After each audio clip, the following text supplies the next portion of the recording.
I'm Kit Noonan. And I'm Kaelynn Serena Stanton. We're certified coaches and soulmates from different generations who aim to simplify wellness for you. Soulfull of Wellness is a personal wellness evolution podcast and community that embraces living well your way. No trends, diets, or one-size-fits-all advice here. We aim to bring you practical guidance and share our personal experiences so you too can heal from the inside and out and experience your own wellness evolution. Join us every Thursday as we embrace living from the soul.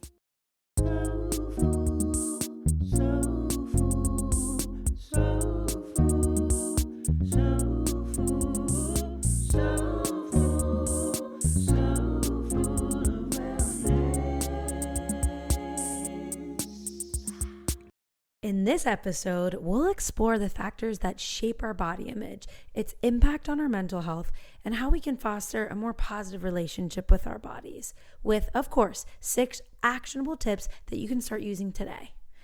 Body image isn't just how we see ourselves physically. It really plays a significant role in our overall wellness.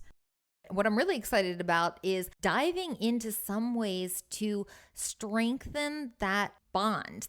Sometimes there's 2 me's living inside me. There's the critical me, and then there's the me trying to assert myself, being like, no, but I'm good. No, I'm not good at anything. I'm good at these things. And sometimes that voice gets flustered and just gives up. And the other voice is like, thought so.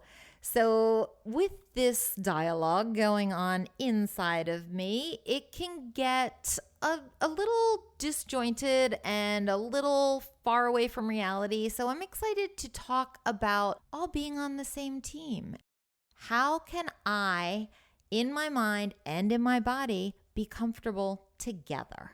Exactly. And I feel like it's an important note that while this is a really individualized journey for each of us, the important part is it's pervasive. It's everywhere. We are not alone in this. You are not alone in this.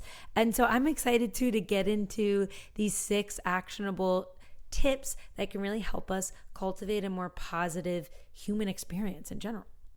Let's be kind not only to each other, but to ourselves as we do it. To these avatars that our spirit and our soul are occupying for our time on earth, aka our bodies. So, tool number 1, practice self-compassion. I love this one so much. I think that for me personally, my favorite avenue to cultivate self-compassion is inner child work. Even if it's looking at a picture of yourself as a kid and maybe throwing it in a frame and putting it somewhere where you're going to see it. If it's a particularly tumultuous time for you, just a reminder of that little version inside of you. It is so hard to be mean to that adorable little kid. Rightfully so. And if that's an effective reminder to say, hey, when you're jumping all over yourself, when you're speaking so harshly and so critically, you're doing it to her too. And if that sounds absurd and feels so wrong to you, that's a little wake up. It should feel wrong to do it to grown-up version of you too. Just because she's tough doesn't mean she's deserving of criticism. Just because she can take the criticism doesn't mean it's good to do it. We don't need tough self-love. No. Sometimes I do need a little real talk. Oh yeah, me too. But that's different. I do a whole other unhealthy, critical thing to myself that doesn't serve a positive purpose. And even though I know I shouldn't be doing it, I still just do it sometimes. But the inner gremlin, that's what it does, right? It tries to run the show, and it's running a lot of repeat scripts. So as you tap into cultivating self-compassion, you can really start to slow down and notice when those negative self-talk patterns and those scripts that your inner gremlin and your self-critic is running. So setting healthy boundaries with that voice inside of you. Sometimes I need to call it out and just say, knock it off. Sometimes I need to say, really? I think you're just running away with this now. Like you are literally just getting carried away. You have firmly left reality. And just put it back in its place. Yeah, challenge your inner critic. Right. It's hard to do when the inner critic rears its bossy little head because it's doing it in an already weakened moment. That's how it knows to come in there. So it's the time where it knows it's going to have its best chance of success. And I'm going to be least capable of saying, time out. No. I'm naturally at those already weakened moments where I'm maybe down about something or feeling unsuccessful about something else. It's one of my inner gremlins go-tos to discuss my body in a negative light and to criticize and to say, okay, fatso. And that's literally my inner gremlin talking. And that is verbiage my inner gremlin uses. God, inner gremlins are nasty, nasty creatures. It's not okay. They're cheap shots, right? The inner gremlin is very, very savvy and very experienced. So the biggest power against it is noticing it, because then you can shut it up, cut it off at the knees. Right. Be like, not fat. But I can guarantee you, I almost never come back with, not fat. I don't. I'm like, what do you mean? What's yeah, I did kind of notice my stomach was a little poochy because, okay, so I'll just admit to the whole listening public here, another terrible habit that I have that I know is terrible and I know it's not healthy, but I still do it is body checking. I've told you about this before. Kaelynn said, what's that? No, I do it too. I just didn't know the name. The name for it. Well, I feel like naming it helps me reclaim some power because at least now it's a thing. So I can call myself out and be like, stop the stupid body checking. So I lift up my shirt and check my stomach many times a day. And I have certain places in my home that I do this. I do it outside my home in, car windows and shop windows where I just check and see. Kit's just lifting up her shirt. Oh, I don't lift up the shirt. Don't mind her. Right. But I do stomach check and I do, how wide am I looking? But in my home, I lift up my shirt and I body check the stomach. Like the stomach is a little barometer for the rest in my mind. I know. So if the flatter the stomach looks, the better everything else is too. But if the stomach's pooching out, that's a sign probably everything else is puffing out too. This is not reality. I know this is not reality, but that's what happens in my head. So how did I get on this one? Your inner critic is taking it to the next level where you get to the point where you take an action and you do a double take to confirm your inner critic. And we all have those moments where it's so powerful, where it does influence us. Yes. So we have to really monitor it. Right. And if I know a habit doesn't serve me well, is very likely to go a negative direction, don't do it. I can stop myself. It takes a little work, but I can stop myself. So whatever your bad habit is that lets your gremlin's voice get louder, know it and take steps to not let it happen. Tool number 2, challenge unrealistic beauty ideals. I mean, we know we've experienced in 2 different generations. Yes. You growing up in the 70s and the 80s, me growing up in the 90s and the early 2000s, heroin chic ruled the universe. Mm-hmm. That was every actress I saw growing up portrayed in the media, on my favorite TV shows, my favorite movies, all the magazines were stick thin and living in the patriarchal society, but a magnifying glass, I felt like all of the writers were writing jokes into movies and like the body was such a focus and being small was like a badge of honor. Think of how unhealthy you have to be in mind and body to stay that thin, that far below your body. By ideal body weight, I don't mean like a specific number, but the range that's healthy for you and your height and your frame. Vulnerability moment. I think we both can attest to the fact, when were we individually at our worst mentally? Oh, at our skinniest. Let's call a spade a spade. The darkest moments. Mm-hmm. The saddest, darkest, most mentally unwell moments of my life. the one solace I had was I'm really skinny. And that's how fucked my mind is, that it was like, well, at least I have this. It's a control mechanism too, and that satisfaction of manipulating and controlling. The world's in chaos. At least I have control of my body. I mean, I would say at the opposite end, my darkest, deepest holes were when I was really sick with my autoimmune undiagnosed. So it was actually the opposite. I was at my heaviest. Those are my darkest days.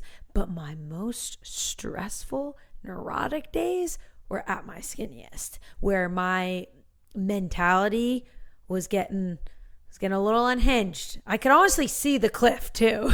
Less mentally well, skinniest, less physically well was when, I mean, you had legit medical issues though that were puffing you up. That was like retention. That was not because you weren't exercising or were eating out of control. That was your body reacting. Well, you're being kind, but it all started in college as a result of my choices of fair. eating, Okay. drinking, not working out. So like that. And then obviously if we're going to go down this story, there was the emotional toll that my mom's diagnosis took on me. So it was like the perfect storm to develop an autoimmune disease.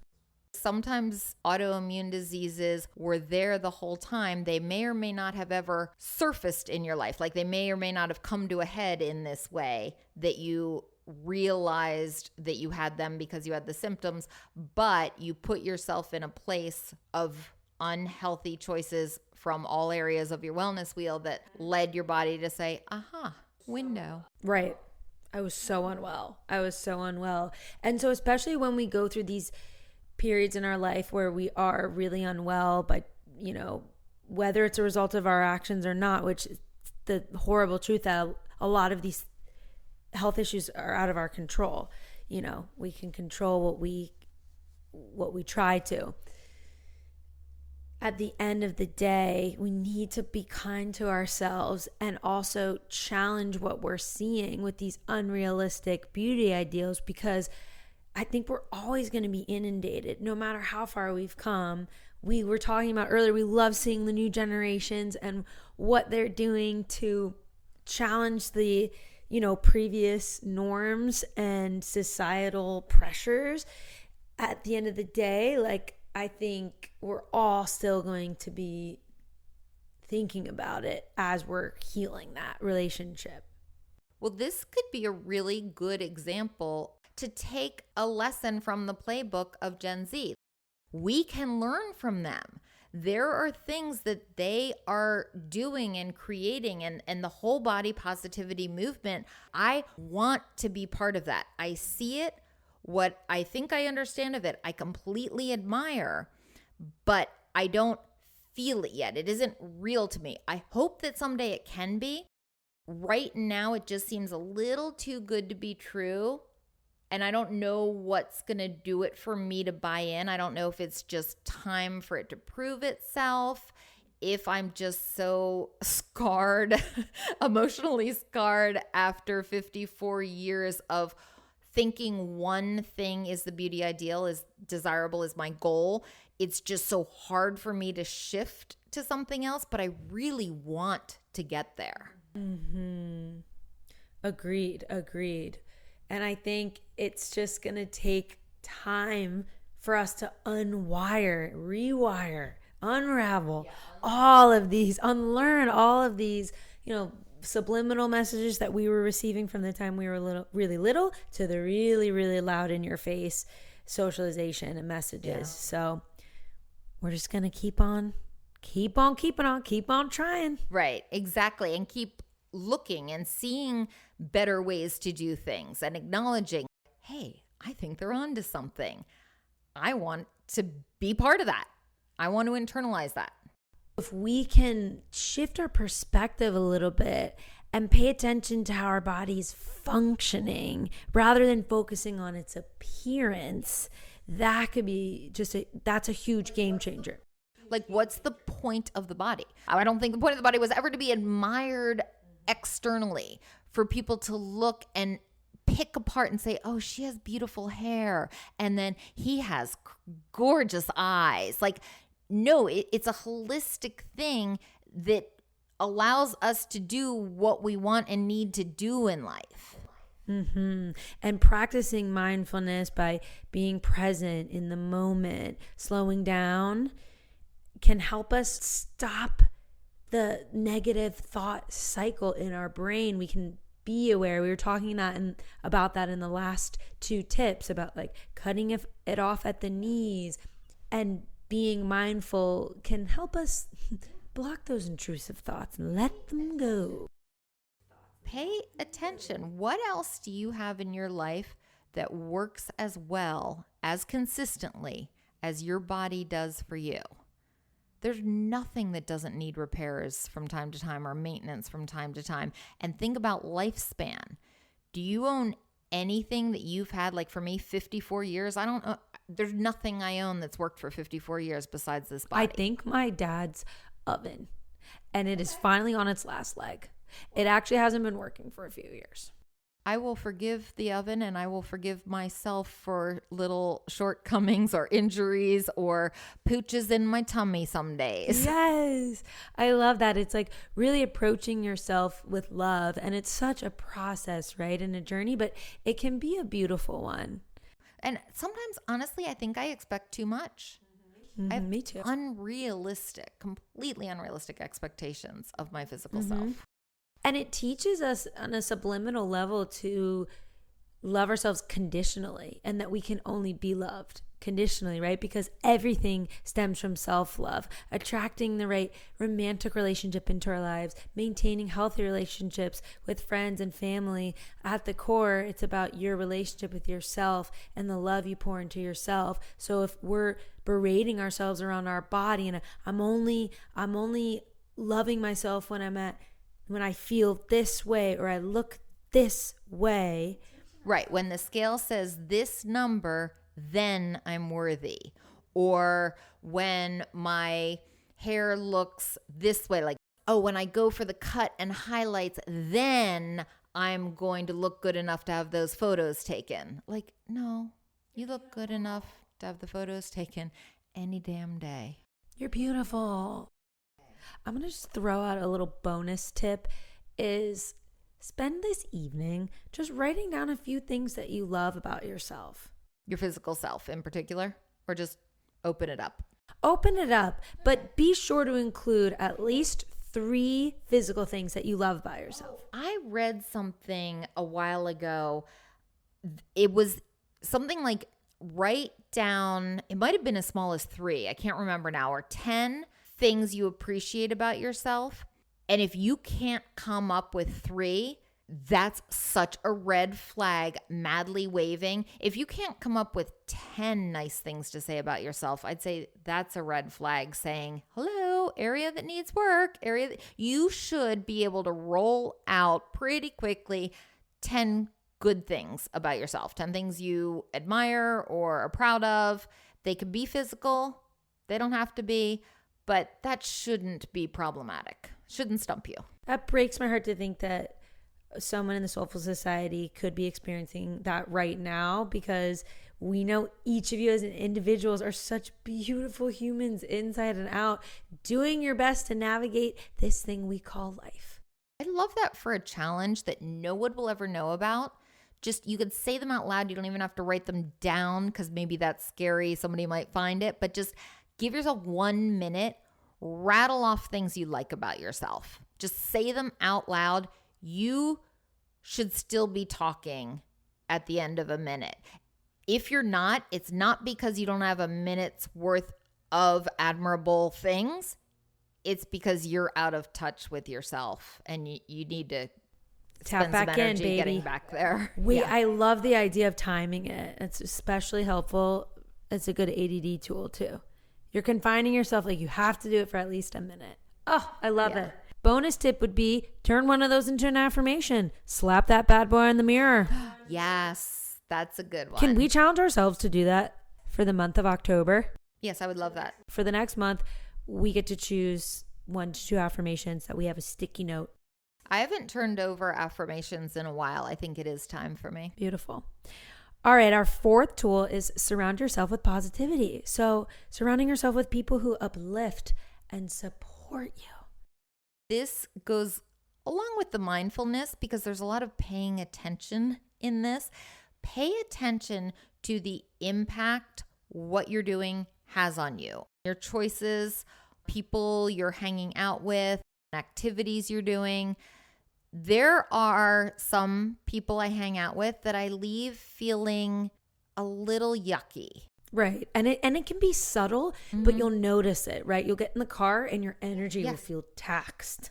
Well, I think things like, oh, I'm glad that's over, or don't have to do that again for a while. Well, you know what? Maybe don't actually have to do it again ever. Like, why am I putting myself through that? Yeah. But on the contrary, there are people and activities and things that I do that just really make me feel good. You're in the car driving home and you're just like, I like how I feel right now. Well, pay attention to that feeling and maybe schedule some more activities with those people or spend more time doing that thing that just makes you feel so good. And you know it's the people who truly appreciate you for you at the core. It has nothing to do with appearance. Outward who? Outward what? It's all about who you are and the inside. Oh, right. Like, it's not like you're spending time with these people or they're making you feel good because they're constantly complimenting you. It could be completely independent of direct messaging. It's just the vibe you get when you're together. They make you feel good about yourself. Yeah. Keep it rolling. Do some edits.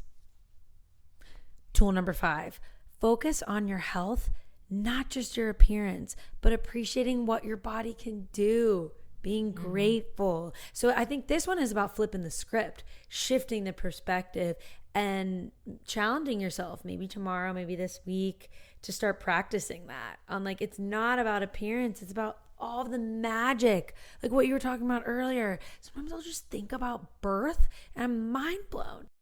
Yeah. It's also focusing on what's right, not what's wrong, even if it is the physical appearance. I never focus on what's right. I'm never like, dang, my boobs look good. I think, ugh, I wish my belly were flatter. Well, why don't I just do the opposite? Because not everything, I don't criticize every single part of my body. There's parts that pretty much never or rarely get criticism. I should just say, like, hold on, time out. Wait, I'm doing it wrong. I'm doing it backward. Opposite day, boobs.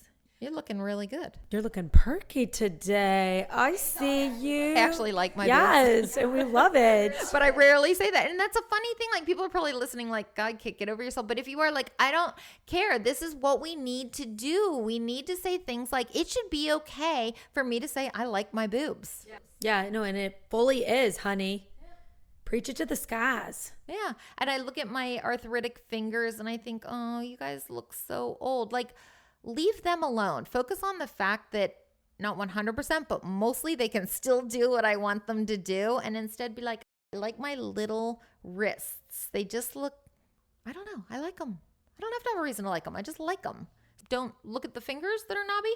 Look at the dainty little wrists. Yeah, I'm not going to focus on my wide knuckles or my huge bunions. Instead, I'm going to focus on, I really like my nose. And I really like the freckle that it received this summer. I think it's really cute. You have a new freckle? Just like a little one.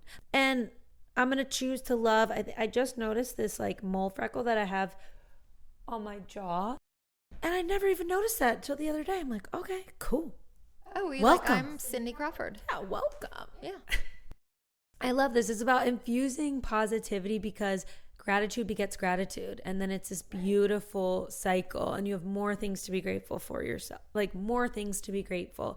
And then you're just glowing from the inside out. Instead of focusing on the outward glow, like the skin products or the procedures or all these things. Yeah, let's focus on what's working now and then also taking it inside. Like sometimes I'll talk to my cells and be like, great job, guys. Thank you so much for doing what you're doing. It's like they're invisible to me. And I take them for granted. They're doing their thing every day. So just picking even little things that our body does optimally. Yes, I'm all about the team. Like, we're all on the same team. And on the rare occasion that we're all in sync, it feels so good. And I'm always like, same team. That's my cheer to myself, is I'm like, same team. Sometimes I use it as a reminder on the other side when we're not all on the same team and, the gremlin's saying negative things, and I'll say something like, same team here. All right, our last tool is one of my favorites, dress for comfort and confidence. So wear clothes that make you feel comfortable and confident rather than conforming to fashion trends. I love this. It's also quite soulful, right? It's taking an individual, unique approach to things, whether as opposed to focusing on trends. Be you, do you, and wear what's comfortable. It's okay if you wear the favorites a lot more often than the others. And I have something I call dressing like a kindergartner from the 10 years of teaching kindergarten. Dressing like a kindergartner is picking all your favorite things and putting them all together on your body at the same time, whether or not they have anything to do with each other. Yes, I saw this. Who cares? You feel good and you love every single thing on you. Okay, so you have to have some grown-up version of that, but you get the idea. Rock it, flaunt it, strut it. We love you guys so much. Thank you for joining us for another week of wellness goodness. And remember that improving your body image is a journey. Like, it's more than okay to have ups and downs. It's normal. So be patient with yourself and continue to practice these tips to foster a healthier and more positive relationship with your body. Same team. Same team, baby. So stay tuned for our next episode as we continue our exploration of wellness topics. And until then, take care of yourself and embrace your unique beauty. If you enjoyed today's episode, we would love to have you follow, rate, and review this podcast. And if you know somebody who would enjoy listening, please do forward this episode to them. We love you. See you next Thursday. Peace, love, and light. Peace, love, and light. The Soulfull of Wellness hosts are certified health and wellness coaches. This podcast is intended to inform and entertain listeners on their wellness journey. This podcast is meant to enhance, not replace, listeners' care from doctors, therapists, or other medical providers.